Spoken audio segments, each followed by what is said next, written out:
குரங்கும் முதலையும். ஒரு பெரிய ஆற்றின் கரையில் ஒரு பெரிய மாமரம் இருந்தது. அந்த மரத்தில் சிம்பு என்ற ஒரு புத்திசாலியான குரங்கு வாழ்ந்து வந்தது. சிம்பு மிகவும் கொஞ்சம் கொஞ்சமாக மாம்பழங்களை சாப்பிட்டு மகிழ்ச்சியாக இருந்தான். ஒரு நாள் ஆற்றில் இருந்து ஒரு பெரிய முதலை மேலே வந்தது. அந்த முதலை மிகவும் பசியுடன் இருந்தது. நண்பரே, என்று முதலை சொன்னது, நான் மிகவும் பசியாக இருக்கிறேன். கொஞ்சம் மாம்பழம் கொடுக்க முடியுமா? சிம்பு மிகவும் நல்ல மனம் உள்ளவன். அவன் இனிப்பான மாம்பழங்களை பறித்து முதலைக்கு வீசி எறிந்தான். முதலை மிகவும் மகிழ்ச்சியாக சாப்பிட்டது. வா, மிகவும் இனிப்பாக இருக்கிறது, என்று முதலை சொன்னது. இவ்வளவு இனிப்பான பழங்களை சாப்பிடும் குரங்கின் இதயம் எவ்வளவு இனிப்பாக இருக்கும்!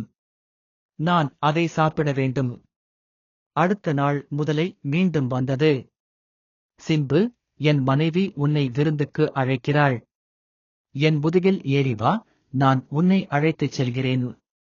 சிம்பு சந்தேகப்பட்டான், ஆனால் மரியாதையாக முதலையின் முதுகில் ஏறினான்.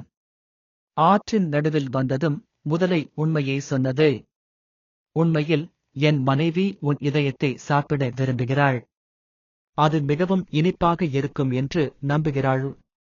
சிம்பு அதிர்ச்சியடைந்தான், ஆனால் புத்திசாலித்தனமாக சிந்தித்தான். அடடா! நான் என் இதயத்தை மரத்தில் மறந்துவிட்டேன். முதலைகளுக்கு தெரியாதா?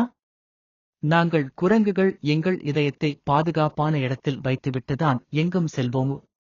முதலை முட்டாள்தனமாக இதை நம்பிவிட்டது. அப்படியா? சரி, நாம் திரும்பிப் போய் உன் இதயத்தை எடுத்துக் கொள்ளலாம். மீண்டும் கரைக்கு வந்ததும் சிம்பு உடனே மரத்தில் ஏறி மேலே போய்விட்டான். முட்டாள் முதலையே!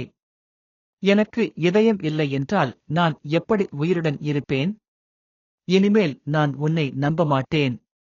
முதலை வெட்கத்துடன் தண்ணீருக்குள் மறைந்தது. சிம்பு மகிழ்ச்சியாக தன் மாம்பழங்களை சாப்பிட்டு பாடல் பாடினான். நீதி, புத்திசாலித்தனம் எந்த ஆபத்திலிருந்தும் நம்மை காப்பாற்றும். நல்ல மனம் இருந்தாலும் மற்றவர்களை கண்மூடித்தனமாக நம்பக்கூடாது.